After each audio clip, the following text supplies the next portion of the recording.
critical theory. The idea behind critical theory is to challenge all previously accepted standards in every aspect of life from a Marxist perspective. Standards such as Abe Lincoln was honest, home is where the heart is, democracy and capitalism are good, the founders believed in freedom.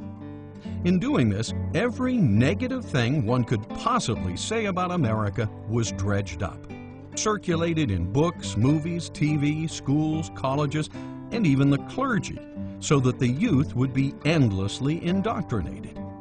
Things like white men killed the Indians, fathers were repressive, God is dead, the founders had slaves. They did have a problem, which was that although slavery was technically legal throughout all the colonies, only some of the colonies really had slave-based economies. The southern states, Maryland, South, essentially. And therefore they had to deal with the practical problem of how could you integrate these states with the northern and middle colonies, middle states and northern states, in a way that would, as much as possible, unify them. So they had to make some kind of initial political compromises with the social institutions that existed in the southern states. But there was a mindset at the time that slavery would essentially wither away because it was not a practical economic concern in the long run. But it certainly was not a matter that could be criticized from the point of view of principle.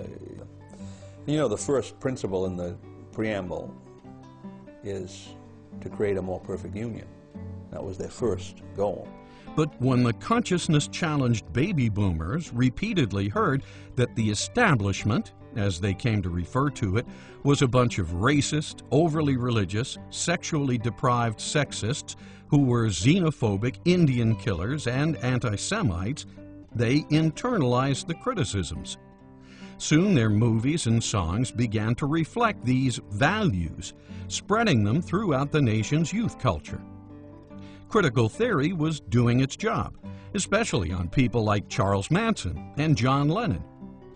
Even though the reality-challenged baby boomers of the 1960s were the most free, most affluent, and most privileged of any youth in any age, they were bored with their lives and swallowed the Frankfurt School's propaganda like a hit of California Sunshine. Books like The Death of the Family, Escape from Freedom, The Mass Psychology of Fascism, The Sexual Revolution, The Joy of Sex, and The Authoritarian Personality flew off the shelves. Counterculture drug movies like The Trip, Easy Rider, The Wild Angels, The Wild Bunch, and Born Loser played theaters endlessly. Books like Authoritarian Personality were particular hits because they attacked the patriarchal family unit, a deeply Christian institution. So along came movies depicting the family unit as sexually repressed and dysfunctional.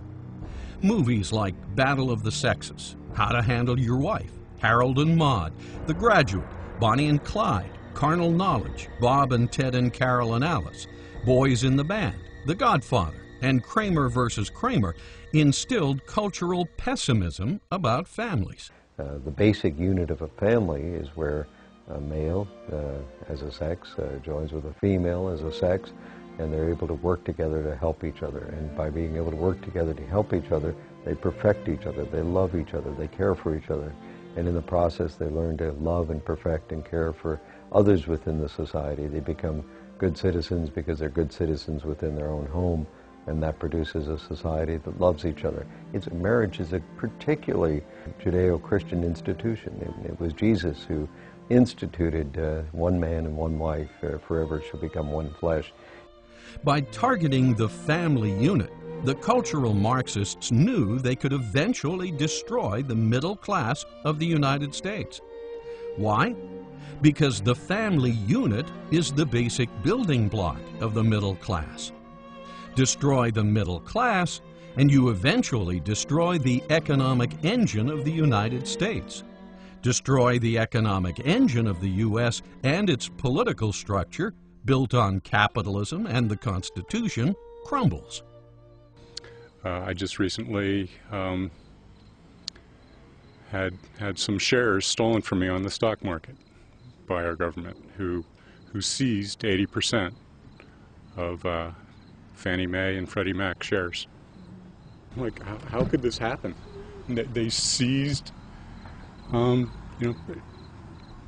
private property. The whole point of a socialistic society is to do four things. Marx talks about destroying the family, 2, destroying property, 3, destroying religion, and 4, destroying the nation. And what you end up with is the gulag, where the whole country becomes the Soviet Union. Yes, critical theory is diabolical genius. The cultural Marxist could accomplish what Marx, Lenin, Trotsky, and Stalin only dreamed of accomplishing.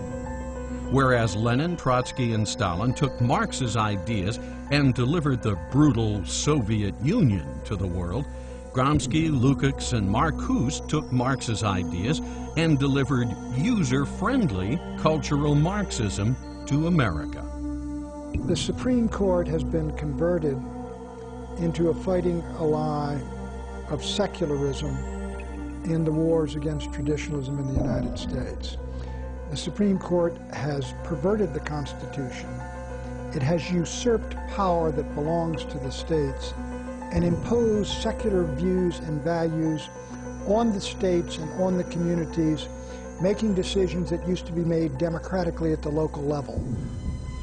This time it seems Marx won. Today, post-Engel, politically correct baby boomers are so completely immersed in the Frankfurt School's cultural pessimism, they can't see the forest for the trees. They're fish in a bowl of muddy water. They're Neo in the Matrix. They swim in it. They absorb it through every pore of their beingness. Starting in the 1960s, cultural Marxism has woven its values into every American's very existence. Khrushchev was right when he said, "We will bury you."